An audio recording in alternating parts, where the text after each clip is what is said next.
नमस्कार. UK Marathi story वर्ल्डमध्ये तुम्हा सर्वांचं मनपूर्वक स्वागत आहे. कथा आवडत असल्यास लाईक करा, कमेंट सेक्शनमध्ये जाऊन स्वाईप करून हाईप बटन दाबा, कथा शेअर करा आणि चॅनलला नक्की सबस्क्राईब करा. डेस्टिनी बंध अनोखे प्रेमाचे भाग 14. सकाळी आध्याला जाग आली. काहीसे अंग अखडले होते, चेहऱ्यावर त्रासलेले भाव. काहीतरी विचित्रच जाणवले तिला, जणू कोणीतरी एकदम जखडून ठेवले असावे. विचार करूनच तिने डोळे टक्क उघडले तर ती बेडवर होती. पोटाभोवती सम्राटच्या हाताचा विडखा. दोघेही बसलेल्या पोझिशनमध्ये झोपी गेले होते. बाजूला अजूनही बुक्सचा पसारा होता आणि तिच्या काहीतरी लक्षात आले. म्हणजे मी यांना शिकवताना झोपून गेले का? शिट. पण यांनी मला बेडवर का नाही ठेवले? स्वतःही अवघडून झोपले आणि मलाही झोपायला भाग पाडले. आध्या त्याच्याच मिठीत राहून त्यालाच दोष देऊ लागली. तुझे आम्हाला कोसून झाले असेल तर उठशील, पूर्ण अंग दुखत आहे आमचे. सम्राटचा झोपाळलेला जड स्वर अगदीच जवळून आला आणि आध्या भानावर आली. ती लगेच त्याच्या जवळून उठू लागलीस की त्याने तिच्या पोटावर दाब देत जवळ ओढून घेतले. काय करताय? आध्या घाबरून अंग चोरत बोलली. रात्रभर त्याच्या मिठीत निर्धास्त होऊन झोपलेली ती आता मात्र हिंमत नव्हती त्याचा सामना करण्याची, आणि तेच त्याच्या जवळ ओढल्याने नेहमीसारखी विचित्र फिलिंग. बायको, रात्री एवढे छान लिहायला शिकवलेस, फीस नाही घेणार? सम्राट तिच्या कानावर ओठ टेकवत हळूच बोलला आणि तिच्या हाताची पकड त्याच्या हातावर घट्ट झाली. श्वास आपसुकच वाढले, सोबत हृदय 120च्या स्पीडने पडू लागले. मला नको आहे फीस, ती अंग चोरून अडखडत बोलली. पण आम्हाला द्यायची असेल तर? ओठ हळूहळू तिच्या कानेवरून मानेवर फिरवत तो सेडिक्टिव्ह व्हाईसमध्ये बोलला आणि तिची उरली सुरली हिंमत गळून पडली. अगदीच हरवू लागली ती त्याच्या त्या हव्या हवेशा स्पर्शात. त्याने लगेच तिला स्वतःकडे वळवून घेतले. तसे आपसूक तिचे डोळे मिटल्या गेले. तो एकटक तिच्या मिटलेल्या पापण्यांना बघू लागला. ओढ घेऊ लागले त्याचे मन, त्याच्याही नकळत नेहमीप्रमाणे. नजर तिच्या लाल ओठांवर खेळलेली. तिच्या हनवटीला बोटाने पकडून चेहरा वर केले तसे तिने डोळे उघडले. ती एकटक त्याच्या डोळ्यात बघू लागली. तिच्या डोळ्यात बघतच त्याचा अंगठा हळूवार तिच्या नाजूक पाकड्यांवर फिरले. तसे तिचे ओठ आपसूक विलग झाले. तो हळूवार तिच्या ओठांकडे झुगू लागला. हक्क दाखवायचे होते त्याला, पण रोखले स्वतःला. त्याने हळूच तिच्या कपाळावर ओठ टेकवले. तसे चमकून तिने त्याला पाहिले. अशी काय बघतेस? तू दुसरेच काही अपेक्षित करत होतीस का? खट्याळ हसतच सम्राट बोलला आणि आध्या भानावर आली. लाजच वाटली त्याच्या अशा चिडवण्याची. ती लगेच त्याच्या मिठीतून दूर होत पडतच बाथरूममध्ये निघून गेली. तर तो हसतच ती गेली त्या दिशेने बघू लागला. त्याची नजर शेजारी पडलेल्या पुस्तकांवर पडली. वीर, आता तर तू गेलास, पण काहीही असो, काम मात्र भारी केलेस. चला सम्राट, रोज रात्रीच्या शाळेसाठी सज्ज राहा. बायको अशी रोज मिठीत येणार असेल तर आम्ही तरी हा चान्स कसे सोडावे? सम्राट बेडवरून उठला. पहिले हातपाय स्ट्रेच करून घेतले. रात्रीची शाळा महागात नको पडायला म्हणजे झाले. मान इकडे तिकडे फिरवत सम्राट बडबडला. त्याने लगेच बेडवरचा पुस्तकांचा पसारा आवरून घेतला आणि फ्रेश व्हायला निघून गेला. वीर, सम्राट कुर्त्याचे स्लीव्स फोल्ड करत पायऱ्यांवरून उतरतच त्याला आवाज दिले. त्याचा आवाज ऐकून वीरची तर भीतीने गडण उडाली. मेलो आम्ही. हॉलमध्ये बसलेला वीर सम्राटला बघताच घाबरून पुटपुटला. खूप शौक होते ना तुला भाईची फिरकी घ्यायची, आता भोग. स्वरा त्याच्या कानात पुटपुटली. तेव्हाच सम्राट त्याच्या पुढ्यात उभा झाला आणि तो घाबरून त्याला बघू लागला. वीर, सम्राटने थोडंसं प्रेमानेच आवाज दिले आणि वीरला जरा हायसे वाटले. हा भाई, वीर गालात हसत बोलला. आम्ही कधी शाळेत गेलो नाही. आम्हाला लिहिता वाचता येत नाही. आम्ही गावठी, आम्ही गुंड. ऑफिसचे काम तुला विचारूनच करतो आम्ही, हो ना बाळा? सम्राटने वीरच्या शोल्डरवर हात ठेवून त्याला प्रेमाने विचारू लागला. पण नजर त्याच्यावर रोखलेली तर वीर आता मात्र थरथर कापू लागला. भाई, थोडीशी गंमत केली, सॉरी. वीर त्याच्याकडे बघत अडखडत बोलू लागला. अच्छा, गंमत केली बाळाने, मग मजा आली असेल ना तुला? सम्राट त्याचे शोल्डरवर प्रेस करत बोलला. तसे वीरने घाबरून होकारात मान हलवली. आम्हाला गावठी गुंड बनवून मजा आली तुला. आता मात्र सम्राट चिडलाच. भाई भाई सॉरी, आम्ही तर फिरकी घेत होतो वहिनीची. आम्हाला काय माहिती त्या एवढ्या सिरियस होतील, वीर घाबरून बोलला. हो, आणि ते नर्सरी बुक्स उडत आले असतील तिच्याकडे. तुझ्यामुळे रात्रभर आम्हाला आडवी उभी तिरपी रेषा शिकावं लागले. आता मात्र वैतागून सम्राट बोलला आणि वीर स्वरा मोठमोठ्याने हसायला लागले. सिरियसली भाई, तुम्ही रात्रभर हे शिकत बसलात? आम्हाला तर वाटले तुम्ही वहिनीलाच रागवाल, पण तुम्ही तर एन्जॉय केली त्यांची शिकवणी. हो ना, हो ना भाई. आता वीर त्याला चिडवू लागला तसे सम्राटने हसतच केसातून हात फिरवले. ओ, तर आमच्या भाईला वहिनीची शिकवणी आवडली, स्वरा ही चिडवत बोलली. भाई, नेमकी कशी शिकवणी केली? म्हणजे तुम्ही खरंच शिकलात की? खट्याळ हसत वीर बोलला. आता तर तू गेलास, आमची फिरकी घेणार तू? बोलून सम्राट वीरला पकडायला गेला तर तो चिडवतच हॉलमध्ये इकडे तिकडे पडू लागला. दोघांची पूर्ण हॉलमध्ये पकडापकडी सुरू होती. यांचा गोंधळ ऐकून आबासाहेब, अहिल्याबाई, रघुनाथ, जानकी, काका काकू त्यांच्या रूममधून बाहेर आले. सगळे शॉक होत त्यांना बघू लागले. पहिल्यांदाच असे काहीतरी सुरू होते मोहिते पाटलांच्या वाड्यात. त्यांची मुलं जरा लहान वयातच मोठे समजदार झाली होती. बंधनेही तेवढेच होते घरात. त्यामुळे कोणी अशी मस्ती केलीच नव्हती. त्यांची मस्ती बघून नकळत सुखावले सगळे. ओठावर हसू फुलले त्यांच्या. आपल्या घरातील वातावरण खूप बदलले ना काही दिवसात. सम्राटही खूप वर्षांनी असे मोकळेपणे हसत आहेत. अहिल्याबाई सम्राट वीरकडे बघत बोलल्या, हे सगळं तुमच्यामुळे होत आहे. तुम्ही मुलांना मोकळीक दिली म्हणून मुलं खुलत आहेत. आबासाहेब कौतुकाने त्यांच्याकडे बघत बोलले, आमच्यामुळे काही नाही. आध्याने आम्हाला वेळीच समजावले नसते तर अजूनही आपले घर तसेच नीरस वेगवेगळ्या नियमाने ग्रासलेले असते. खरंच लाखात एक आहेत आध्या, आणि त्यांच्यामुळेच सम्राटच्या आयुष्यात आनंद भरत आहे. नेहमी असेच खुश राहू दे त्यांना. खूप सहन केले त्यांनी. अहिल्याबाई काहीशा हळव्या स्वरात बोलल्या. पण या सगळ्याला आम्ही खूप उशीर लावले. आम्ही पहिलेच विक्रमचे ऐकले असते तर ते आपल्यासोबत असते. त्यांना नेहमी अशाच घराची आस होती, हो ना? अहिल्याबाई कातर स्वरात बोलल्या.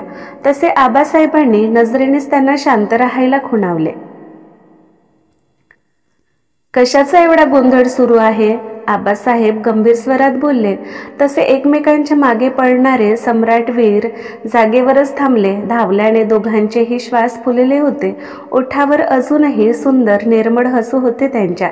सगळी मोठी मंडळी डायनिंगवर जाऊन बसले. त्यांच्या पाठोपाठ सम्राट वीर एकमेकांना छेडत जाऊ लागले. काही वेळातच सगळे त्यांच्या त्यांच्या जागेवर बसले. सम्राट, तुमचे डोळे असे लाल का दिसत आहेत? जानकीने काळजीने विचारले. तसे त्याची नजर शेजारी बसलेल्या आध्यावर पडली. तिने लगेच नजर झुकवून घेतली तर तो गालातच हसला. आध्यामुळे रात्री आमची झोप झाली नाही. सम्राट तिच्याकडे एकटक बघत बोलून गेला आणि सगळे अवाक होत त्याला बघू लागले. तर आध्यानेही डोळे मोठे करून त्याला पाहिले. आबासाहेब, अहिल्याबाई एकमेकांना बघू लागल्या तर जानकी काकू गालातच हसल्या. सम्राट, जरा बोलताना भान असू द्या. आपल्या घरात वातावरण कितीही जरी बदलले तरी काही नियम अजूनही आहेत. आपल्या घरात एवढीही सूट नाही की रूममधील चर्चा तुम्ही चार चौघात करणार. अहिल्याबाई रागानेच बोलल्या आणि सम्राट गोंधळला. त्याने आध्याकडे पाहिले तर तीही रागाने त्याला बघत होती. आम्ही काय केले? तुम्ही सगळे असे का बघत आहात? आम्ही खरंच तर सांगितले. तुझ्या नादात आमची झोप झाली नाही. सम्राट तिच्याकडे बघत हळूच बोलला आणि तिने कपाडावर हात मारून घेतले. स्वतःला वाघ समजणारा सम्राट या बाबतीत शून्यच निघाला. म्हणून म्हणते, तुम्ही 2 बुक वाचले असते तर चार चौघात कसे बोलावे तुम्हाला कळले असते. आध्या काहीशी चिडूनच बोलली आणि सम्राट बिचारा गोंधळला. बिचारे भाई, खरं बोलूनही तेच फसले. वीर स्वराजवळ हळूच पुटपुटला तर स्वरा गालातच हलके हसली.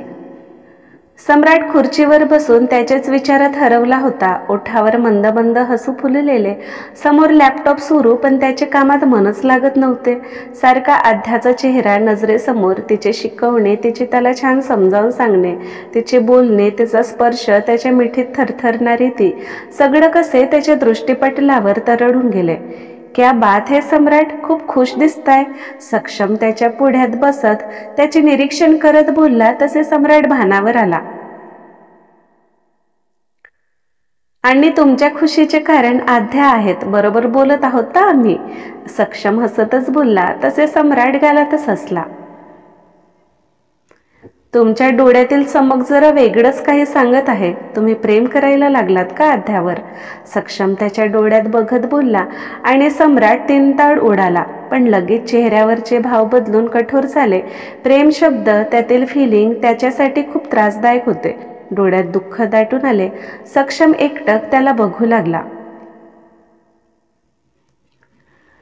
प्रेमावर आमचा विश्वास नाही भाई, प्रेम आमच्यासाठी नाही बनले. सम्राट चेहरा निर्विकार ठेवून बोलला. भूतकाळातील काही कटू आठवणी नजरेसमोर तरळून गेल्या. तसे दुःख डोळ्यात दाटून आले. सक्षम एकटक त्याला बघत विचारात हरवला. काही वेळ दोघेही शांतच राहिले. आम्हाला कळते तुमची व्यथा, पण किती दिवस त्या गोष्टी कवटाळून बसणार सम्राट? आध्या खूप चांगल्या आहेत आणि सगळ्यात महत्त्वाचे, त्या तुमच्या पत्नी आहेत. तुम्ही नाही का त्यांना त्या नजरेने बघू शकत? सक्षम त्याला समजावू लागला. काही घटना मनात एवढी भीती तयार करतात ना भाई, की परत त्या गोष्टीसाठी मन धजावत नाही. एवढ्या दिवसात आम्ही आद्याला बघत आहोत, ओळखत आहोत. खरंच खूप चांगली आहे ती. आम्हाला तिचा सहवास आवडतो. इनफॅक्ट खूप आनंदी असतो तिच्यासोबत. पण प्रेमासाठी मन धजावत नाही. तिनेही कधी आम्हाला धोका दिले तर विचार करून मन थरथरते आमचे. सम्राट अगतिकतेने बोलला. आध्याचा चेहरा नजरेसमोर आला, तसे हसूही फुलले ओठावर, पण लगेच भीतीही दाटून आली. पहिले तर तुमच्या मनातील भीती काढून टाका सम्राट. पाहिलात ना आध्याच्या येण्याने आपल्या घरातील वातावरण किती बदलले. सगळे कसे आनंदी असतात आणि त्यात तुम्हीही आहात. मग का तुम्ही माघार घेत आहात? जर तुमच्या नात्यात प्रेमच नाही राहिले तर काही दिवसांनी ते नाते कमकुवत बनेल आणि ते तुटायलाही वेळ लागणार नाही. वेळी सावरा ही नात्याची दोरी. सक्षम त्याला बोलला. ठीक आहे भाई, आम्ही प्रयत्न करतो. पण प्रेम तर असेच नाही ना होऊ शकत. आम्हाला वेळ लागेल कदाचित. सम्राट काहीसा विचार करत बोलला.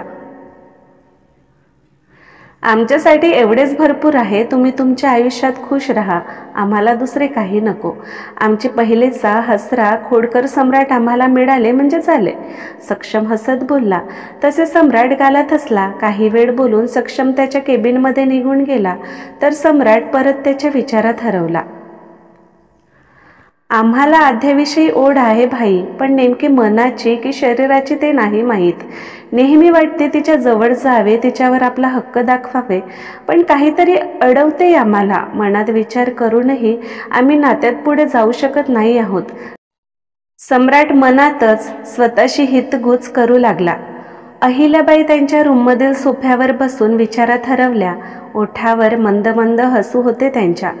काय झाले अहिल्या, खूप खुश दिसत आहात तुम्ही.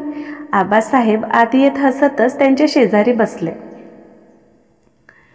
कारणही तसेच आहे ना. तुम्ही ऐकलात ना सकाळी नाश्त्याच्या वेळी सम्राट काय बोलले. आम्हाला तर खूप आनंद झाला. नेहमी हुरहुर लागून असायची म्हणाला. सम्राट आध्याला स्वीकारतील ना, त्यांच्यात सगळं ठीक असेल ना. पण आज आम्ही निश्चिंत झालो. सम्राट आणि आध्या त्यांच्या नात्यात पुढे गेले. आम्हाला आणखी काही नको. बस लवकर आम्हाला नातवंड खेळवायला मिळावे हीच इच्छा. आम्ही तर आमच्याच हाताने आपल्या सक्षमचे बाळ गमावून बसलो. बोलतच अहिल्याबाई हळव्या झाल्या. तुम्ही काळजी करू नका अहिल्या, सगळं ठीक होईल. सम्राटपेक्षा तर आम्हाला आध्याची भीती होती. त्या या नात्यात कधी पुढाकार घेतील की नाही वाटायचे. पण त्या खरंच समजदार आहेत. त्यांना नात्याचे महत्त्व कळते. आणि राहिली गोष्ट नातवंडाची, तर सक्षम सम्राटची मुले आपल्यालाच खेळवायची आहे. फक्त तुम्ही कंबर कसून राहा. आबासाहेब हसतच बोलले. तसे अहिल्याबाईही गालात हसल्या. आध्या तिचे कपडे फोल्ड करून कबर्डमध्ये ठेवत होती तेव्हा स्वराने दरवाजावर नॉक केले. वहिनी येऊ का? गालात हसत स्वरात बोलली. या ना स्वरा, विचारायची काय गरज. आध्याने वळून तिला बघत हसतच बोलली. मग वहिनी, कशी चालली शिकवणी? भाई तुमचे ऐकत आहेत ना? स्वरा आध्याचे निरीक्षण करत काहीशी गालात हसतच बोलली. तिचे बोलणे ऐकून मात्र आध्याच्या नजरेसमोर रात्रीचे दृश्य तरळून गेले. तसे तिच्या गालावर झरझर गुलाबी रंग चढला. आय हाय वहिनी, काय मस्त लाजताय. हे गुलाबी गाल सगळं सांगून गेले बरं का. मस्त रोमॅन्टिक क्लास झालेला दिसतो रात्रीचा. स्वरा आध्याला चिडवतच बोलली आणि आध्याला कुठे लपू असं झालं. काहीही काय बोलताय स्वरा, तुम्ही समजताय तसे काहीच झाले नाही. आद्या नजर झुकवून लाजूनच बोलली. मी तसे काहीही समजत नाहीच आहे वहिनी, पण तसे काहीही झाले तरी आम्हाला काही प्रॉब्लेम नाही. तेवढंच काय, ते आमचे प्रमोशन लवकर होईल. डोळे मिचकावत स्वरा बोलली आणि आद्या अधिकच लाजली.